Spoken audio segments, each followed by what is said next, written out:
Hello दोस्तों, स्वागत है आप सबका एक बार फिर से हमारे चैनल मैगज़ोन पर।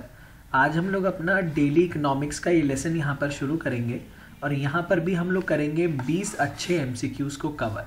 और ये सारे एमसीक्यूज़ आपके आरआरबी जेईई 2019 के लिए बहुत बहुत इंपॉर्टेंट होने वाले हैं। और ये जनरल अवेयरनेस सेक्शन में ज़रूर आपको यहाँ से क्वेश्चंस देखने को मिल सकते हैं। और हम लोग अपना टेक्निकल स्टार्ट करने वाले हैं 10 फरवरी से। और सबसे पहला जो सब्जेक्ट होगा हमारा वो होगा प्रोडक्शन इंजीनियरिंग। और प्रोडक्शन में सबसे पहले हम लोग स्टार्ट करेंगे वेल्डिंग से। ऑलराइट, तो वेल्डिंग से यहाँ पर हम लोग स्टार्ट करेंगे अपना आरआरबी जेईई का सिलेबस। और लगभग 4 से 5 घंटे में हम लोग उसकी थ्योरी पढ़ेंगे। और उसके बाद फिर हम लोग लगभग 1 से 2 घंटे में या 3 घंटे में उसके सवाल भी लगाएंगे आर.के. जैन और आर.एस. खुरमी में से। और मैक्सिमम जितने इंपॉर्टेंट सवाल हैं वो सारे हम लोग कवर कर लेंगे। तो ये हम लोग शुरू करने वाले हैं अपने 10 फरवरी से। ऑलराइट, तो आइए स्टार्ट करते हैं आज का लेसन। सबसे पहला क्वेश्चन देखिए, बायलैटरल मोनोपोली सिचुएशन क्या है। तो द्वीपक्षीय एकाधिकार स्थिति, when there are only 2 sellers of a product, when there are only 2 buyers of the product, when there is only 1 buyer and 1 seller of the product, when there are 2 buyers and 2 sellers of the product। तो यहाँ पर सही क्या होगा, bilateral monopoly में क्या होता है, एक ही सेलर हो और एक ही बायर हो।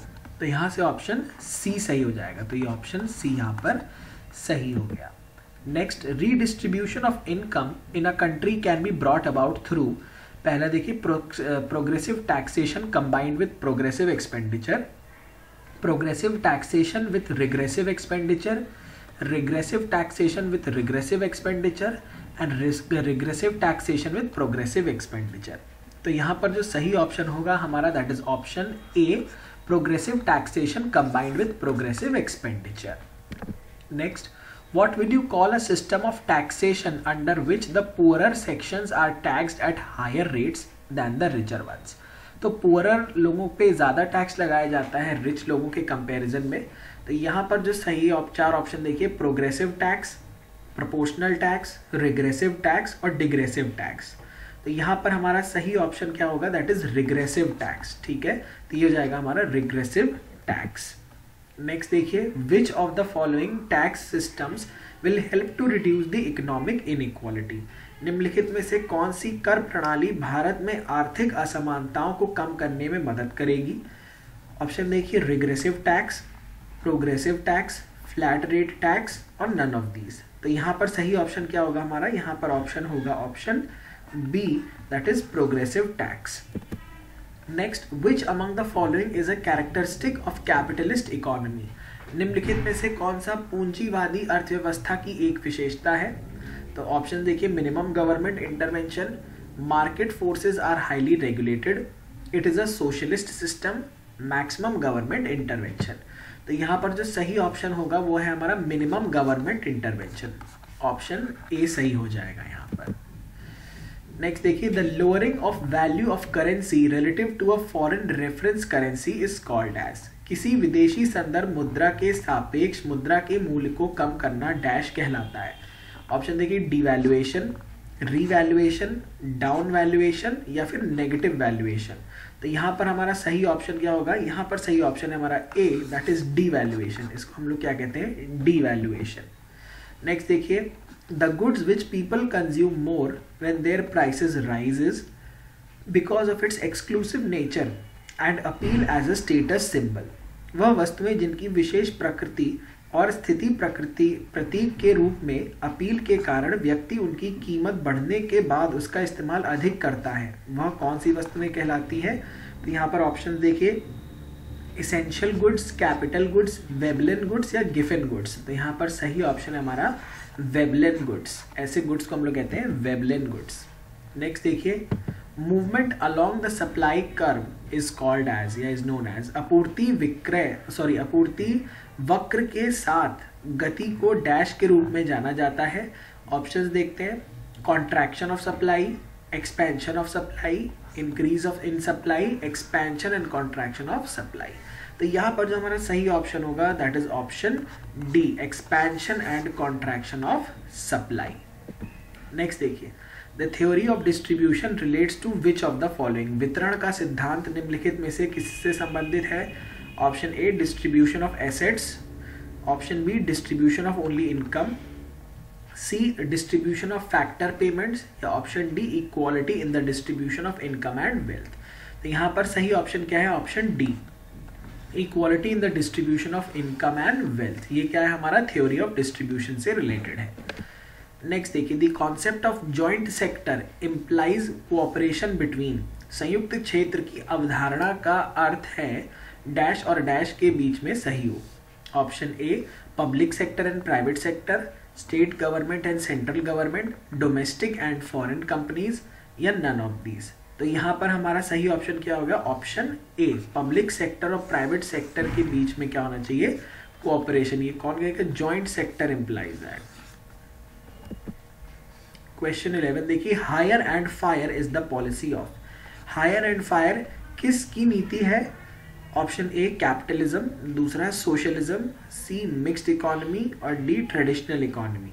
तो यहाँ से सही ऑप्शन क्या होगा? कैपिटलिज्म की। Hire and fire is the policy of capitalism, पूंजीवाद की पॉलिसी है। Which of the following is a part of the tertiary sector, निम्नलिखित में से कौन सा तृतीयक क्षेत्र का हिस्सा है? तो ऑप्शन देखिए, power and transportation, animal husbandry, cotton manufacturing, cultivation of crops. Alright, तो यहाँ पर जो सही ऑप्शन है that is power and transportation. ठीक है, तो ये हो जाएगा बिजली और परिवहन।